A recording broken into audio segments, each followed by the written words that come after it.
Jordan Love is entering his 6th NFL season, but it feels like he's just getting started. Despite injuries, drop-prone receivers, and the NFL's 6th toughest schedule, Love played like a top 5 quarterback on early downs in 2024. But the Packers went 5-5 in one-score games because they left easy wins on the table with bad fourth down decisions, inefficient play calling, and self-inflicted wounds from the youngest receiving core in the NFL. Let's break down why 2025 might be the year that Green Bay can finally put it together. Week 1 last year, Jordan Love suffered a brutal knee injury with seconds left against the eventual Super Bowl champs. He was supposed to be out 3 to 6 weeks, but he returned in just 12 days. That toughness set the tone, but make no mistake, Love wasn't himself until after the Week 10 bye. Pre-bye, with Love being injured, he had negative EPA per attempt, only 61% completion rate, and the 32nd ranked yards per attempt in the NFL. But once he got healthy after the bye, plus 0.2 EPA per attempt, which was 5th best in the NFL, 8.5 yards per attempt, which was 2nd best in the NFL, and 65% completions. And that was against the NFL's number 5 toughest schedule of pass defenses. He didn't just get healthy, he leveled up his play.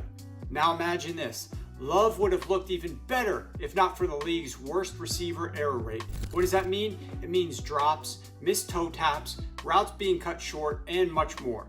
8% of all Packers pass attempts ended with receiver error, worst of the NFL. 22% of Love's incompletions were not his fault. On 3rd and 4th downs, that number jumped to 33%, the worst rate since 2020. Jaden Reed and Dontavian Wicks both ranked as the 2nd and 1st worst in individual receiver error in the NFL. Yet even with that, Love still ranked number 5 in EPA per attempt on early downs, number 4 in yards per attempt, and number 8 in success rate. He was literally but absolutely balling through adversity. So how does Love stack up in the pantheon of NFL quarterbacks?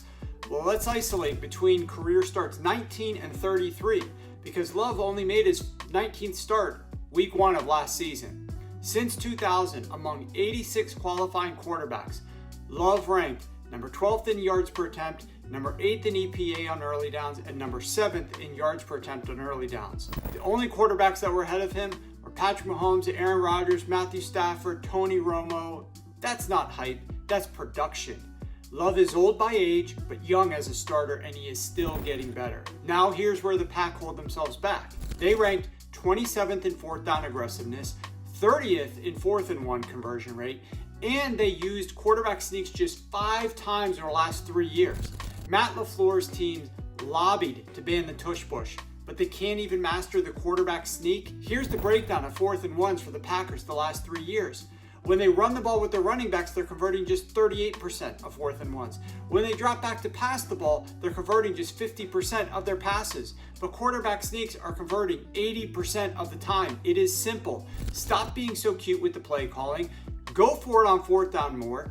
Quarterback sneak it. Win that down. Keep possession of the ball. Score more points and win more games. One more self-inflicted wound. Pre-snap motion on run plays. The Green Bay Packers ranked number 2 in usage rate of motion on runs. But when they motion before a handoff, they're much worse. They're worse in EPA per rush, in success rate, and explosiveness. Without motion before their run plays, they rank number 1 in the NFL in EPA per rush and number 1 in the NFL in success rate. And this wasn't just 2024, it was also in 2023. If LaFleur wants to unlock the run game, especially with Josh Jacobs now in the backfield, they need to ditch the pre-snap motion. This year, the Packers play 3 short week road games, more than any team in the NFL. Week 11, they play at New York against the Giants after Monday Night Football versus the Eagles. Week 14, they play at the Detroit Lions on Thanksgiving, which is obviously Thursday in a short week. And Week 16, they are playing on the road in Chicago on a Saturday. Short week road games are brutal. Since 2014, teams win just 43% of these games. But the good news, Matt LaFleur has coached the Packers to a 6-1 record in those spots since 2019. They improved their offensive line with left guard Aaron Banks, and they drafted Anthony Belton. They also added 2 wide receivers, Matthew Golden and Savion Williams, and should hopefully get Christian Watson back from his ACL tear at some point in October. Defensively, They jumped from 26th to 16th in efficiency under new defense coordinator Jeff Hafley and held opponents out of the end zone at a much higher rate. The defense is getting better, the schedule is slightly easier overall, and the infrastructure is in place. Jordan Love has shown that he can be a top 10 quarterback, and the defense is trending upward. The weapons are getting deeper offensively, but Green Bay must clean up the details. Be more aggressive on fourth down, call smarter plays on 4th and 1, and stop sabotaging the run game with pointless motion.